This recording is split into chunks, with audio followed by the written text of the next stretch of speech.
1. Hello, everybody, and welcome back to Gamers for Hope. We are Gamers Against Cancer 2025, raising money for the Stand Up to Cancer organisation. It's a bit of a bummer of a news, but unfortunately, every day in the United States, 5,000 people get diagnosed with cancer. That sucks. So we're raising money to try and stop that happening. And how are we doing that? Well, we're speedrunning some pretty awesome games. And speaking of, we have AntiAaron coming up with Hardcore Uprising. But just before we leap over, don't forget you have the donation link at the pinned top comment and the Twitch chat. Or if you want to do it the long and hard way, gamersforhope.com/donate. Any donations massively appreciated. And again, if you can't drop us a donation, feel free to give us a follow, or if you have that delicious little Twitch Prime sub doing nothing, feel free to drop that for us as well. Anything that helps us here is massively appreciated and all goes towards an incredible cause. Without any further ado, it's over to Aaron. Take it away. Hi everybody, I am AntiAaron, and I'm doing Hardcore Uprising Sayuri. And I am ready to rock and roll. And with that, my name is Tempest Mask 1000. I'll be Aaron's commentator for this run. And as Aaron goes ahead and sets things up, I'm going to be doing my best to explain what he'll be going through within these 8 stages and much more stuff for your viewer entertainment. And with that, we are going to kick things off with the year 2613. So Aaron, hit that A button whenever you are ready. Okay, so first and foremost, we're going to explain the category real quick. And for those curious, Aaron has just switched out his headphones for ones that will be specifically focused onto the game audio. Now, you're also seeing him put on his blindfold. Please pardon the fact that it is being keyed out by his green screen. There's not much we can really do about that, but yes. You are about to witness something really cool in action, because the fact that somebody has managed to rat out an entire Contra game blindfolded, you might think to yourself, that sounds impossible at first, but trust me, it's all very doable. So time begins right now, and we are off. So, a few things to note about the category that he is running. This is the Sayuri category, and for anyone that has played this game, this was developed by Arc System Works, known for their fighting games such as Blaze Blue and Guilty Gear, and they were brought on by Konami to help make what is essentially a spiritual prequel to the Sega Genesis game Contra Hardcore, hence the name Hardcore Uprising being the working title.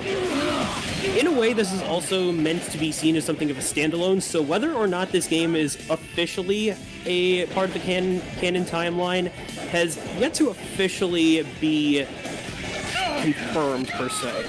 It was, however, true that the team behind it did plan on making it a series of games on its own, so it is implied that what you're seeing here meant to have a sequel at some point or another. Now, all things considered, this game was originally launched for the PlayStation 3 and Xbox 360. There sadly is no existence of a Switch port or a PC port to this day. However, the nice thing about Hardcore Uprising is that thanks to the wonderful backwards compatibility of the Xbox family, Aaron is playing this on a Series X. So it is very much possible to run this on more modern console hardware and is still very much purchasable. Now, all things considered, we do run this off of in-game time. So you will see at the end of the results screen the IGT that Aaron has gotten thus far, and then we just calculate it based on the total time run, which will be seen at the end of level 8. Now, you're noticing that contrary to any Contra game, the character here is using a sword instead of a gun.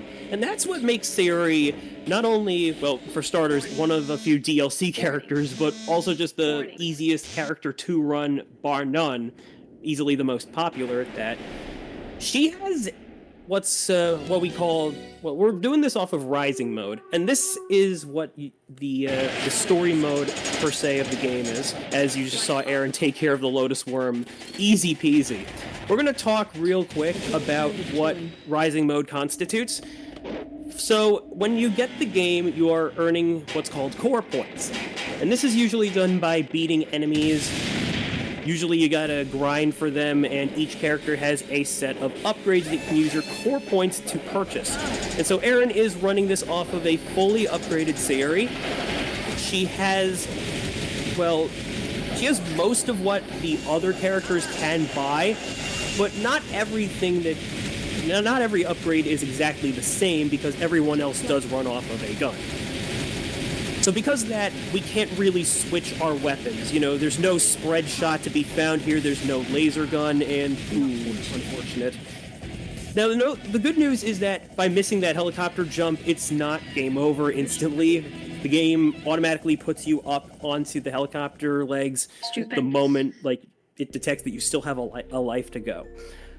But we will have to make that jump by the final level in order to complete the game, just as a bit of a foreshadowing here. Now we're moving into Mission to the Jungle. Now the story of the game goes that in the year 2613, the Commonwealth is the reigning government of the country here, and is led under the iron grip of Tiberius. Sayuri is actually his adopted daughter, but she believes that the old man is way too cruel for his own good, and thus needs to be stopped, and thus has joined forces alongside the other characters, Bahamut, Crystal, and Harley. There is a fifth playable character through DLC named Leviathan, and we will actually be seeing him. Unfortunately, for the most part, he is a boss. So this will be his first boss appearance at the end of the level, which is not that far away. For now, we're going to at least talk about the health bar system. You're noticing that for a Contra game, this actually has a health bar, and this was modeled off of the JP version of Contra Hardcore. So this game does acknowledge quite a few details and things that were put into the game, including the Contra code, which is also how Aaron is playing with 30 lives right now, because that is a official 4 points upgrade that you can get. So it is a very nice nod to that classic input code that you could do with the original Contra. So yeah, by now you can basically tell that this isn't just your average Contra run. This has a lot of Ninja Gaiden to it, so, or as Aaron likes to call it, Contra Gaiden. Now, this game also throws in a system of what's called actions. And you were noticing Sayuri do some dodges, some vaulting over floor objects. That's what that's about. And you do have to purchase those in order to be able to use them, but they're all mapped to a singular button. So in a Xbox controller format, that would be the B button. Sometimes there may be actions that may not seem as useful to you. It's a matter of what you basically prefer. This game is very customizable, so as long as you're playing on Rising mode, you got that. But any hardcore players that prefer the usual difficulty of a Contra game, with the health bar still involved, sure, there is a arcade mode in this game, and it is one of the categories that you can run on this as well. So yeah, that was Leviathan. He uses a couple of mechs called Knights, and that one got shredded just about immediately, and Aaron seems very happy about that, so good stuff, man, good stuff. Alright, moving into Stage 3 of the Ruins. We're going to see a bit of a Contra staple coming a little bit before the main boss. I'll be sure to point it out when we do. So in this game, you do have a double jump, but one of the upgrades you can buy is a triple jump. You can also get a ninja dash, which makes you invulnerable to damage in the middle of an air dash. You can get more dashes. There's all sorts of stuff that can effectively make the run a whole lot easier. This is especially good having invulnerability to stuff like knockback, although you still can take knockback from things like air damage. But the reason I bring this up is because in the case of a gunner character, the game forces you to lose one of your special gun upgrades if you take that knockback damage. If your character manages to shrug that off, then it won't happen. But you know, of course, we are playing at Sayuri, so we do not have to worry about that. And rather, one of the nice things about her blade is that she can also do a charge wave, which takes after the heated plasma gun that the gunner characters do have access to, and is one of the most effective weapons to really shred through boss health. Alright, so that was a very good Tigress right there. we'll be seeing that again, because, spoiler alert, it will be the main boss, but taking on a bit of a different form. Now, you notice that was a laser capsule right there. Just because Sayuri can't pick those up doesn't mean she can't collect them for the sake of a score bonus. Too slow. Too slow. And now we're just doing a bit of a Indiana Jones style boulder run here, and nice dodge right there. Good stuff. I'm managing. Whoops, my English is a bit stuttery today, folks. But yes, let's try that again, shall we? We managed to avoid getting smushed, but now the ceiling's coming down with spikes. And then we got even more boulders for extra effect. A little bit of a trapped floor that'll crumble once we run over it. And now we're going to do a little bit of rafting. This is a bit of an auto-scroller section, and so I will quickly point out that we are going to be going down a waterfall instead of up. That's the little reverse psychology for that Contra 1 staple that I alluded to earlier in this level. Now we're going to be coming up to the Draconis, which it'll be the Tigress taking on a more aquatic form. And Aaron, for that fight, will be trying to damage the weaponry in order to then board the main body itself, which we'll be seeing very shortly. Once the boss is defeated, the whole thing will start to sink in the water, and then Aaron will have to jump on a helicopter yet again. So I did forget to mention there will be a third helicopter jump on, a second one before the final stage. Let's see how this fight goes. In the meantime, I think this would be a good time to pass it on over to our host. So, Mike, if you'd like to talk about anything, go right ahead. Yeah, absolutely. Thank you very much. And in regard to your English, as a native English person, I can say that you're managing the language very well, so keep it up. But it's just a reminder, everyone, we are raising money here for Stand Up to Cancer, which is a charity that is effectively working to find solutions to cancer and hopefully to finally kick it in its backside so we can all just say, good riddance to cancer, let us never deal with you again. But to deal with it, we need donations because unfortunately research costs money, I'm afraid. So please do keep your donations coming in. You have the pinned comment at the top there, or failing which you can just go to gamersforhope.com/donate. All donations are massively appreciated. And as I said before, if you can't afford to make a donation, perfectly understandable. If you have a follow you haven't given us, please consider slapping that down, or that delicious little Twitch Prime sub. Please do consider slapping them on. Anything you can give helps us expand our growth and helps us raise money to fight all the amazing causes that Gamers for Hope raises money for. But yeah, back to you, Tempest. This is how he's doing this blindfolded is beyond me. I can't even beat a Contra game like looking, but here we are. Yeah, Aaron for sure is the world record holder of Hardcore Uprising, especially when it comes to a good chunk of the categories, Sayuri especially, and he was the main proprietor to creating this very blindfolded run, just as a means to sort of keep the fun factor going, because when your skill level is as good as what he is dedicated to in this very game, I don't blame you for wanting to try and take things one step further. I mean, have you seen other blindfolded runs with people like the wonderful Bubsia? That sort of thing is just fan-freaking-tastic. And seeing it applied to a Contra game, oh yeah, that's just extra special right there. But what you're seeing is what you are getting. This level, stage 4, is an auto-scroller all across the highway.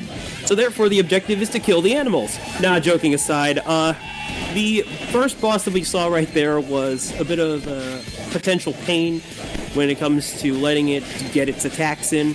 So provided that you have just the right setup and deal as fast enough damage to that weak point, it's gone as quick as it was. Not really much to write home about. There's quite a bit of sound cues, though, that Aaron is listening into through his other pair of headphones right now. So, as we are going through the level, there's not really much that we can do to make it go faster, per se. It's not my time. The only problem involved is trying to dodge any potential instant kill opportunities. You know, we have the cop cars that try to crash into us.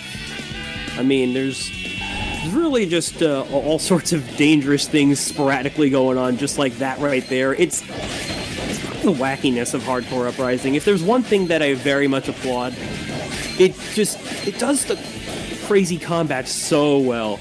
And the fact that the Commonwealth is trying to pull out everything in the kitchen sink just to handle the rebellion, now that's just fun to watch, especially when you have enemies like these going on.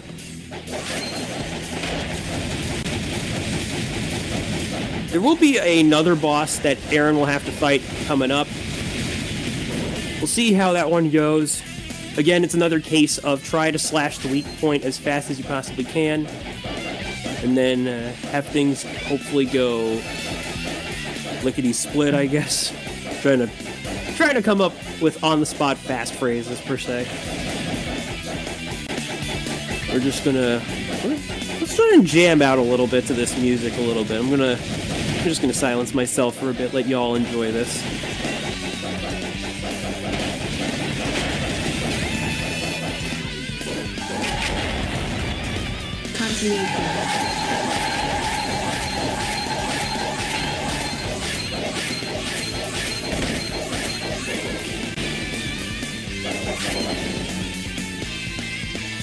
All right. Nicely done avoiding the dog pile of flaming cop cars right there, Aaron. So now we've moved into our second of the 3 bosses within Stage 4. We're going to start by taking out the missile pack in order to expose the bottom half, the main chassis. And then now he's just going to duck down or potentially jump over it. He's going for the duck. No problem there. And luckily the game is very nice enough to at least give you a clue as to what you're going to need to do if you wish to avoid that kind of damage, as a little coup de grace from that boss right there. There isn't really much auto-scrolling from here on out. He will be coming up very shortly to the main boss of Stage 4, which is going to be divided into several phases. And it's at that point that we're basically doing a shmup. The hoverboard is going to now turn into a flying hoverboard. I don't know what, airboard, whatever board. This is the Lux Corona. And like I said, we have multiple phases where the first one involves breaking apart those little green points right there. I guess you could call those like core crystals of some kind. I don't really know the terminology behind what makes up each boss, and I don't think the game really does a whole lot of explaining either. It's just, again, another case of what you see is what you get. Now, Aaron did miss that particular crystal, so we're gonna have to just see what happens. He did step inside the boss, so this should give him an idea that he still has a few slices to do with that in order to get the Lux Corona to open up. I'm just gonna let him go ahead and try for that. He's gonna have to move just a little bit more to the right. You don't have to destroy the guns that release when you destroy the crystals, though, so he's just pulling that off because with the amount of rapid attacks going on with Sayuri, it's just inevitable. There's not really much that the boss can do, per se. Now, the nice thing about that big green orb that the boss will generate is you can slice through it, as you just saw Aaron do. And then after Phase 2 here, it's going to turn into a giant mech form, which will then start to try and make the game into a bit of a bullet hell. He seems very relieved about how that went. Now he's going to step right inside this thing. And you're noticing that in between each of these mini phases within the health bar, it pauses to allow the boss to move to its next spot. And we're not really going to see it do any of those gigantic laser attacks. Nothing of the sort. Now he's just going to take it out one last time. And there we go. Stage 4 is done. Good job, man. Great going so far. But we're not out of the woods just yet. I was just going to pop in and just say, I do I don't do blindfolded speedruns. I do one, but it's more of a meme run. But I can totally appreciate the frustration when you're blindfolded and you know that you haven't quite got something right. And it's amazingly stressful when you're trying to figure out exactly what's gone wrong. So seeing him figure out a boss like that on the fly is very, very impressive. Absolutely. I cannot agree anymore. Like, true words have been spoken, folks. And now we've moved into stage 5, so before the run began, Aaron did mention the possibility of a, well, actually, no, that's not until the final level. Whoops, forget I even said that. No, but this is one of the more troublesome parts of the run. You're noticing that Aaron is going through a stealth level and is completely ignoring the stealth part of it. This is what we also do in the main non-blindfolded run itself. However, in order to proceed through the stage, we also have to get past the enemies and get through a bunch of gates. There we go. He's got himself positioned. He's looks like he's figuring out his bearings just a bit. All right, cool. That bullet should give him the right positioning. I'm gonna let him focus on this one.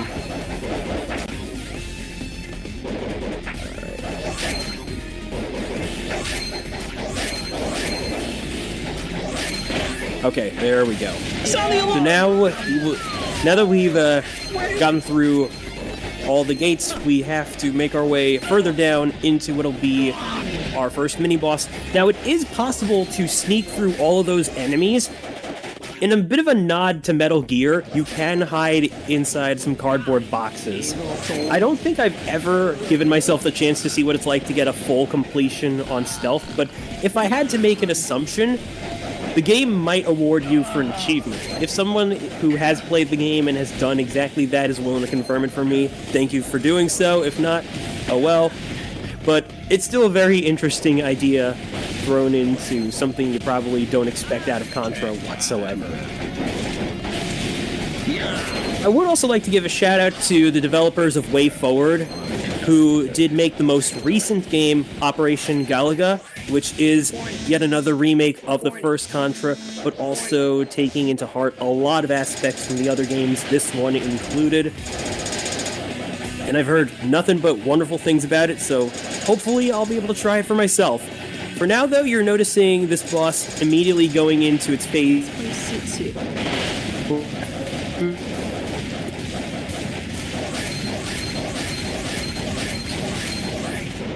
Like walking on coals.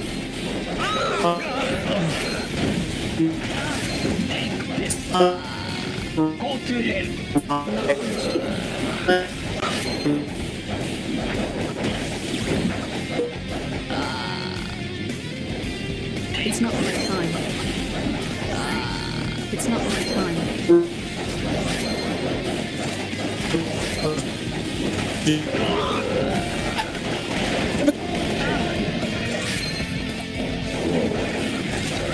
Okay.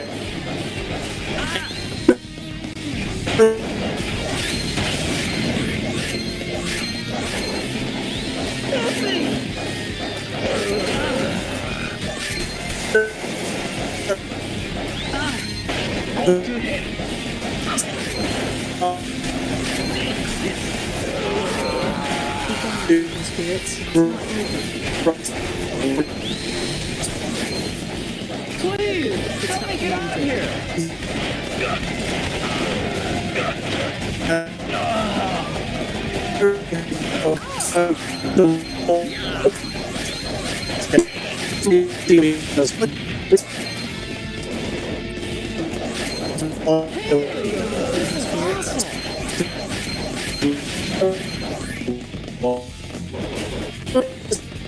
Be gone, evil spirits.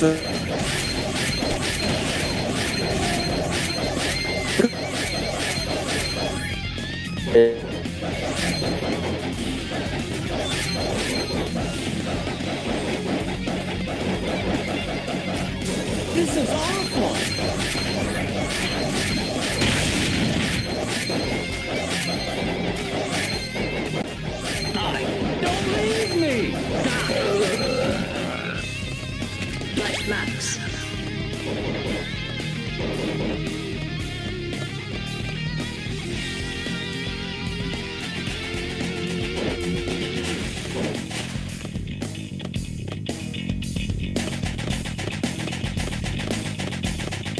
Yeah, Tempest is working on coming back, folks. I know very little about this game, but I'm just going to commentate inaccurately that this is the part of the game where we are escorting Otacon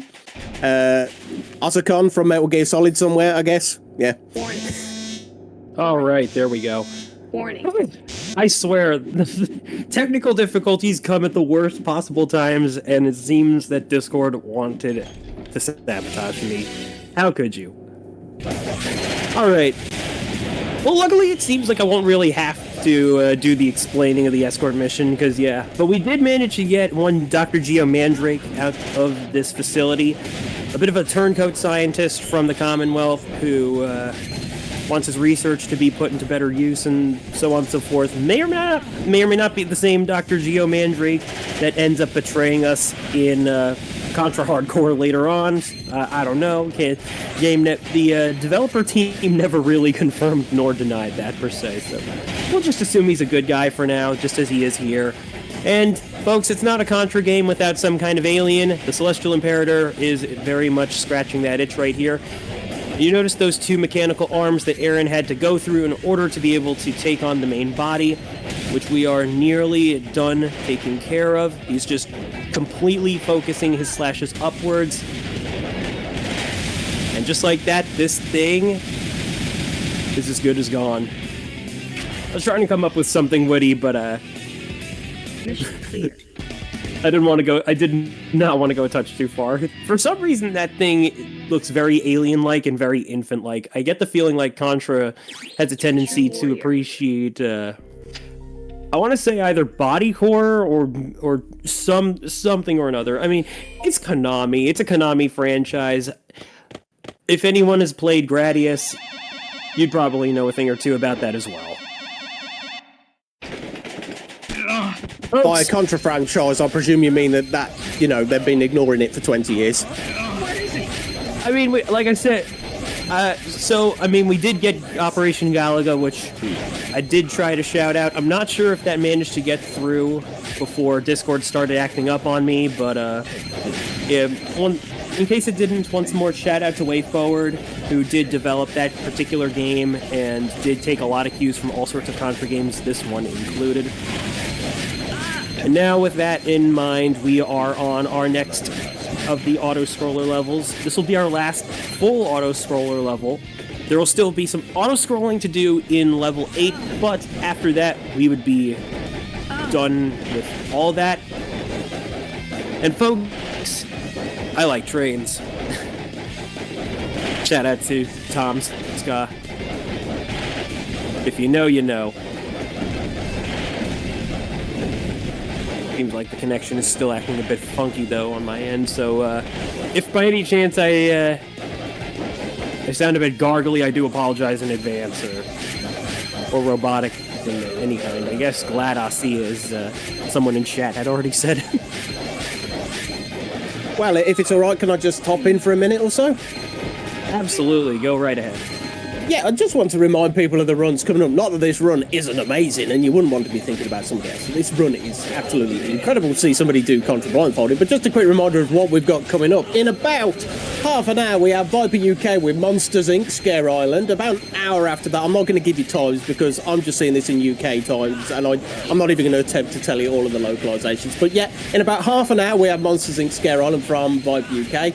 About an hour after that, so about an hour and a half from now, we have Metroid Scroll 6 with Linkermeister, and then moving what will be into the early morning here in the UK, we'll be moving on to Fear, F-E-A-R, then Batman Arkham Asylum, Star Trek Voyager Elite Force with the Meow mod. Now that definitely sounds very, very interesting. So, for as absolutely awesome as this run is, we have plenty more incredible runs on the way, so be sure to check them out. And, if you can, maybe just, got that little pin donation link up the top of the Twitch chat, that'd be absolutely awesome. But yeah, back to you, Tempest. All right, thank you so much, Mike. And so there's still more train stuff to go through.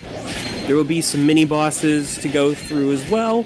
One particular boss is going to be yet another case of a machine turning into a mecha, which can be one of the more casually troublesome foes to face. You'll know it when you see it. But right now, this is the part of the game where, as we are riding on the train cars, if they take too much damage, they'll start to explode after turning red. Once that happens, yeah, you're gonna fall onto the electrified tracks, and that'll be another case of an instant kill. But so far, we have not really seen any trouble as far as my eyes could see. There's already one of the mini-bosses taken care of, just a few train turrets per se. Now, because this level literally runs on rails, I'll see myself out. This will eventually cause the boss to automatically defeat itself by falling off of the top track if that battle prolongs itself up to that point. But now we are moving on to the real stinker of a boss here. This mecha will suddenly transform once that little module is taken out right there and permanently remove the third of the train cars from the fight until this thing is taken out. And he's only able to be hit once he's close enough to you, but you're also seeing him suddenly make use of picking up the train cars and then trying to toss you off, which Aaron took an intentional death in order to take him out. So that was a very, very good fight right there. And luckily we will get our third car back momentarily as we then make our way up to the actual boss of the stage. Now, if we were playing as Bahamut, there's one voice line that I love to hear him say that he also mentions at the beginning of the jungle level, stage 2. So I'll be sure to do it in spirit of him once we have our new mech of the day, Arachnus, spawn right in. So enjoy this cutscene, followed by...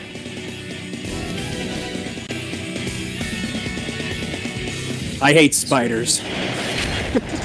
He literally just says it like that, and it's the funniest thing.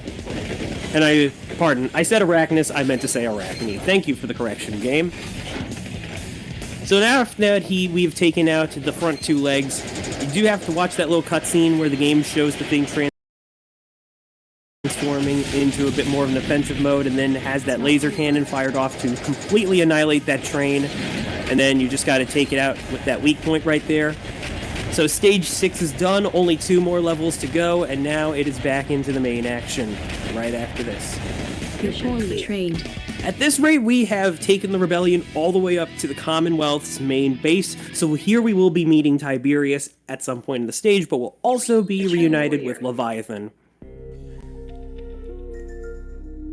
A nice little detail that Arc System Works added into the game was, depending on what character you're playing as, the story that the blurbs for the story that you notice before the level completely finishes loading, they're different per character. So it adds a bit of perspective as to how they're feeling, what they're dealing with. Just a minor detail, but in sort of major storytelling ways, if you will. And one thing I'd also like to give a shout out to is the anime cutscenes that were done by Studio 4 Degrees Celsius, which, if you may or may not have heard of them, they're pretty prolific with working on anime cutscenes for video games or OVAs, or have done stuff of their own, such as an animated feature film called Mind Game. They've also worked on the anime stuff for Street Fighter 4, and they've also done work for The Amazing World of Gumball. Check them out if you're interested. Now we are going up some elevators here. And I'll just say I love The Amazing World of Gumball. Oh yeah, no, it is a very, very, very amazing cartoon. It's got some really funny moments, and the amount of mixed media they put into it, mwah, chef's kiss. But yeah, we'll gush about that another time if that time ever comes. You're noticing these elevators getting targeted by missiles, and I love the fact that they also have this, like, burp, burp, burp, as they're just falling down after taking the hit. Extra little details where they count.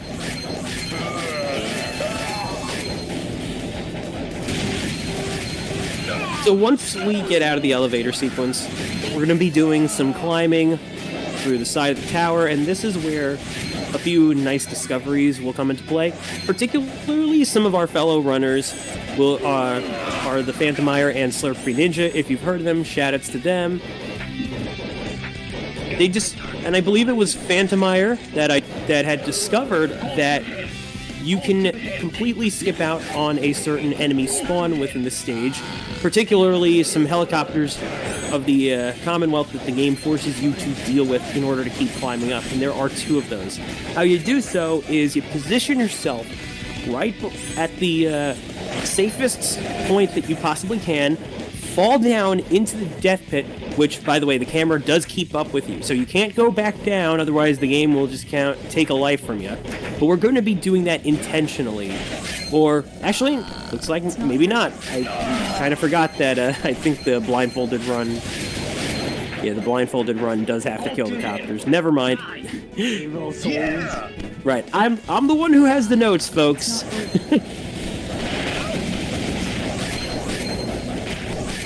So he's going to take out the other helicopter, which luckily this one does have a safer platform to stand on and do away with very easily. Now we're currently sitting at 13 lives. Something I was trying to bring up before was that Aaron suspected that if there is a possibility of a game over, it very well could be here. Particularly once we get back to Leviathan. All depends on how things will go leading up to him. But this is where we now have to forget the elevators, just climbing all of these missiles all the way up to the top. And you thought this game couldn't get any more hardcore, but here they are, proving you wrong. You cannot deny it. This is probably one of the coolest things that you wish you'd be seeing in something just as epic as the Die Hard franchise. It's not over. All right. It's not over. So we did manage to get by, only losing 5 lives. I'm sorry, 4. I think that's more like 4 lives. I can math, I swear. We're just getting further up. Got to avoid those electrical gates, otherwise those will knock you down, because again, knockback damage is practically guaranteed whenever you get hit in midair. And now we've met Tiberius. Did you show up just to be killed? That was not him, by the way, who just said that. It's showtime. That was him who just did that very gaudy laugh. I get the feeling like they intentionally gave him a UK accent, and I don't know why, but I almost feel like it gives him that sort of character, like added dash of character when you least expect it. Ooh, looks like Aaron's having a bit of trouble though. Unfortunate. Yep, that's exactly the part that he figured he was going to get the game over at. Did you show up just to be killed? No big deal. Luckily, the game does give you retries, and we did get one right, like putting us right before this chamber, so we do get another go at it right here. It's not over. There we go. Pathetic. So now we've begun the Leviathan boss battle. This is a 2-phase. The first phase is him himself, where we're actually trying to damage him, but also chase after him. Otherwise, the level won't let us progress. This is where you can definitely get away with using your action commands if you know how to use them, and look like a boss for it at that. Once again, everything is on fire, but hopefully we'll be fine.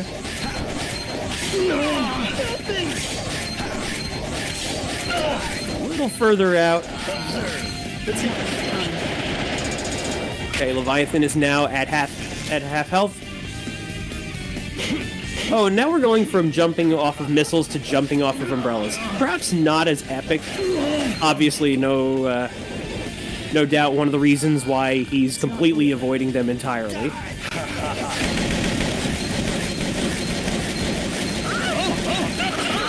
Alright, so now Leviathan tries to use enemy soldier as a human hostage.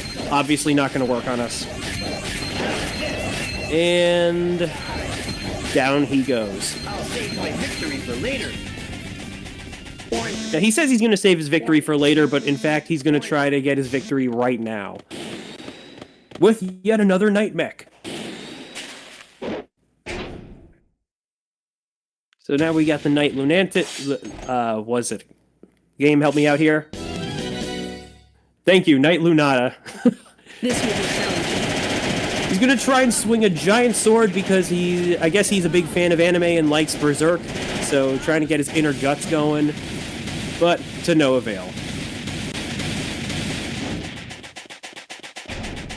And with that, we will no longer be seeing Leviathan from here on out. Whether he survives that or not is up in the air. It's presumed that he does. Who knows?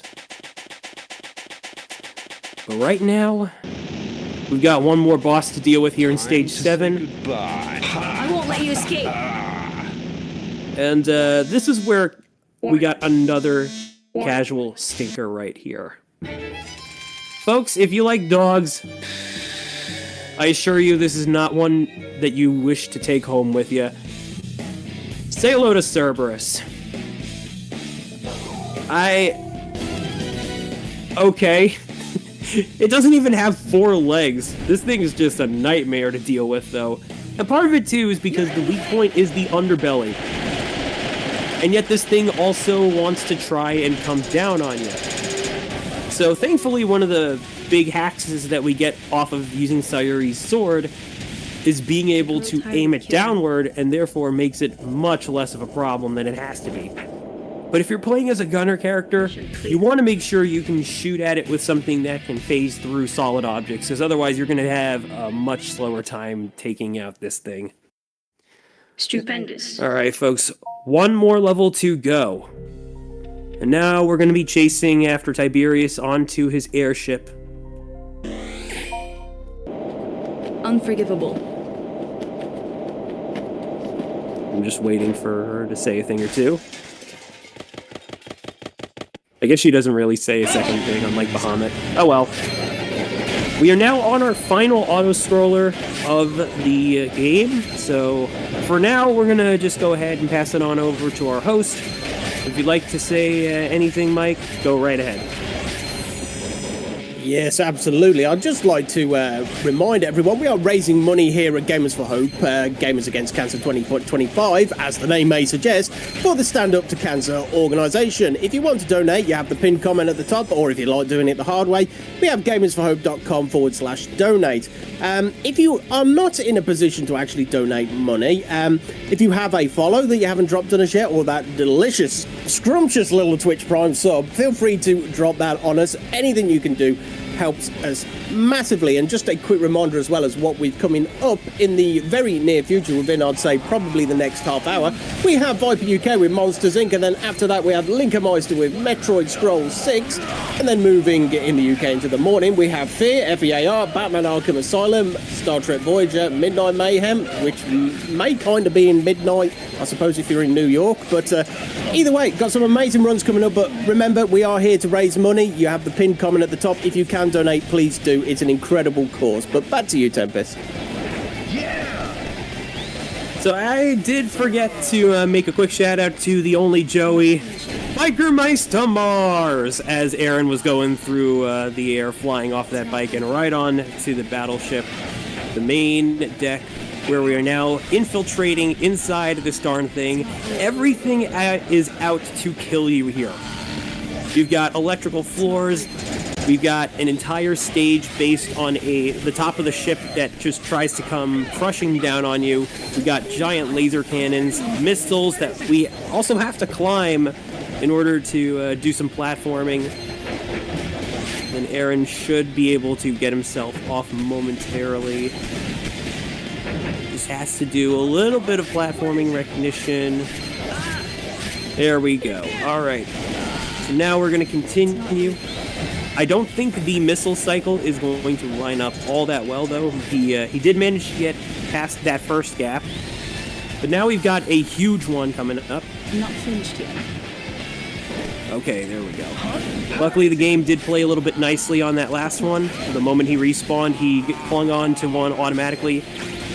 This is the tricky part right here. He has to recognize that he doesn't want to go to the right, but rather he wants to go upward, and luckily... Oh, not quite yet. Okay. Just gotta give it just a moment right here. It's not my time.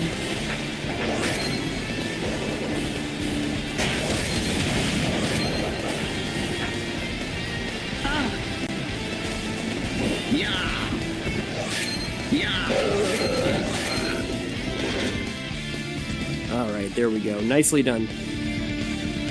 And one more elevator to climb up and onto the core of the battleship, the Vitus engine. Once again, it is a multi-phase boss.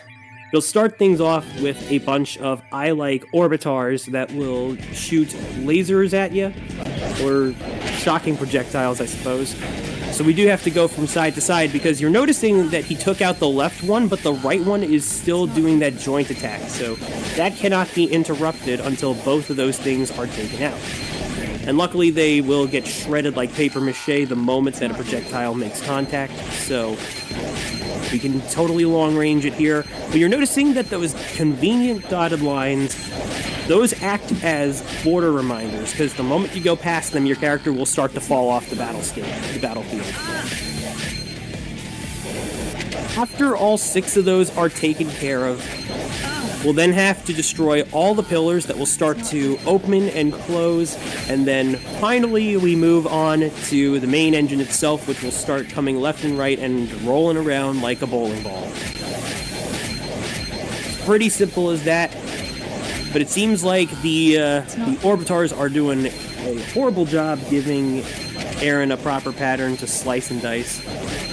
He is... Okay, there we go. Thank goodness, right? That was a bit nerve-wracking because it was just out of sync, too, with how he was trying to fire at them. But, yeah, no, now that that's taken care of, we're on to phase 2.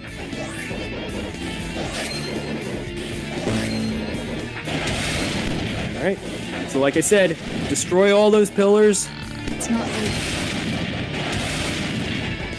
And then we proceed on. It's not over. And in the interest of doing some quick cross-promotion, I would like to remind everybody that, once again, this game is still digitally available for the Xbox family. And if you do have access to purchasing this game on a PlayStation 3, then feel free to do so. We also do allow emulation as well in the Contra community. So if you would like to potentially play Hardcore Uprising through that way, that is perfectly fine. If you would like to learn this run for yourselves, we do have some resources or runners that will readily be available to help you out. I'd like to make a quick shout out to the Contra speedrunning Discord, where the community also likes to hold races between community members whenever possible. So big shout out to them, a very welcoming community if I do say so myself. And there are quite a number of categories that you can do in Hardcore Uprising between Rising Mode, Blindfolded, which is what Aaron's been doing. It all varies between the different characters that you can play as. And of course, let's not forget as well that there are, if anyone has played this game, you might know that there are these things called star chips. We do have a category for collecting all of them. There's 1 star chip per level. You again. And now, with that out of the way, we now have our Tiberius final boss fight coming up right here. I'm going to enjoy this battle. And they just decided to give him this, like, double-pitched reverb tone just to further accentuate the fact that this guy is off his rocker. And he is completely helpless to the fact that we're fighting sword v sword. Let's begin the final battle. We just happen to be better than him, straight and simple. Reminder, folks, this guy raised Sayori. We're playing as his adoptive daughter. He's literally going to be taken out by the very person he raised. Irony if I've ever seen one right here. So this is Tiberius Augustus, and you're noticing this just giant hulking thing. Contra, like I said, likes to play with body horror and mutations sometimes, and this is very much it. And then we have to slash him one more time after we've taken out the full health bar. but we're not quite done just yet. Our final phase is going to be a aerial battle on a bunch of falling platforms.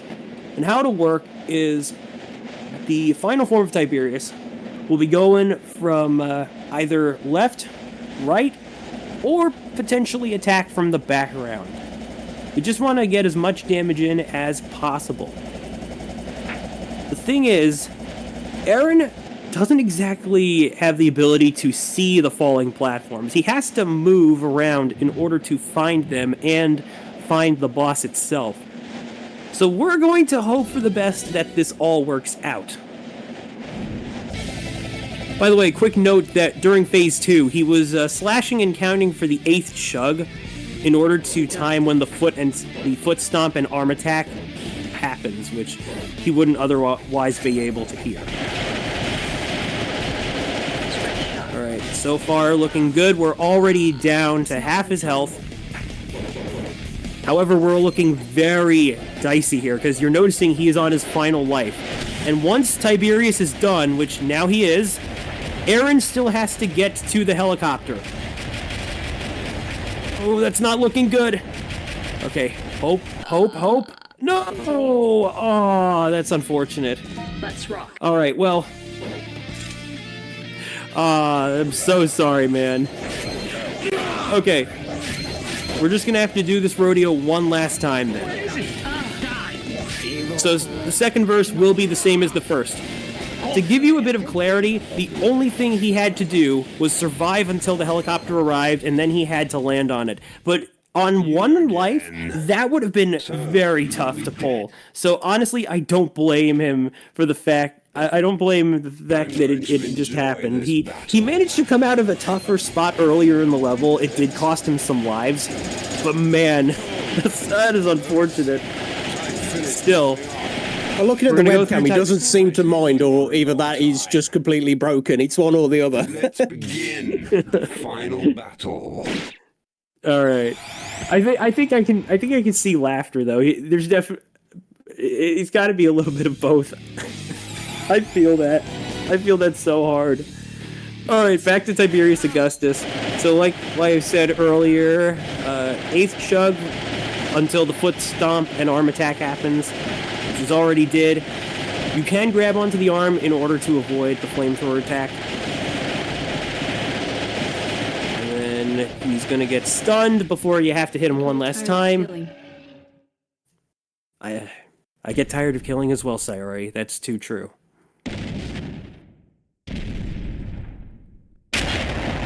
Alright, down we go.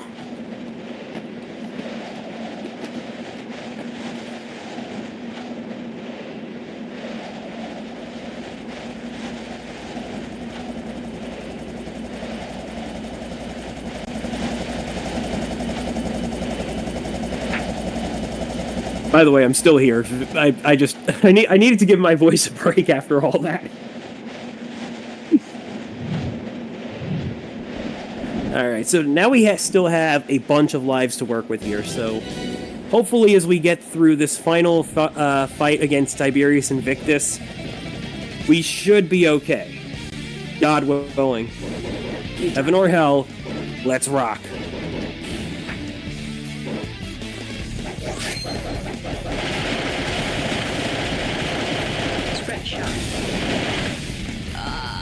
It's not my time.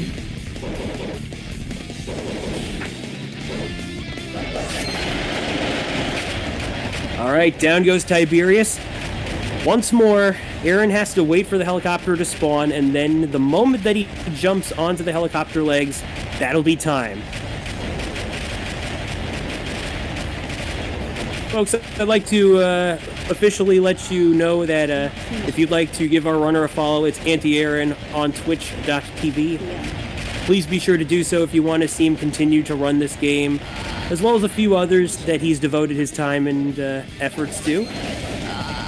It's not over.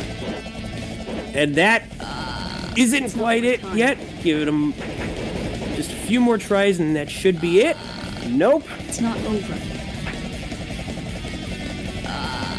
Not finished. Come on.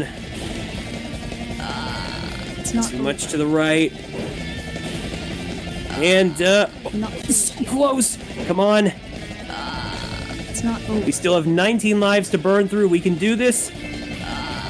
Not finished yet. Time. There we go. Ooh, that was pretty dicey at the end, but man, we made it through and then some. GG, man. GG. And our final clear time, IGT-wise, is 50 minutes, 40 seconds. True warrior. All right. 50 at least. How do you feel, man? I was trying to drain at the end, but I'm like, this is going to be hilarious if I don't make it. Of course, go figure.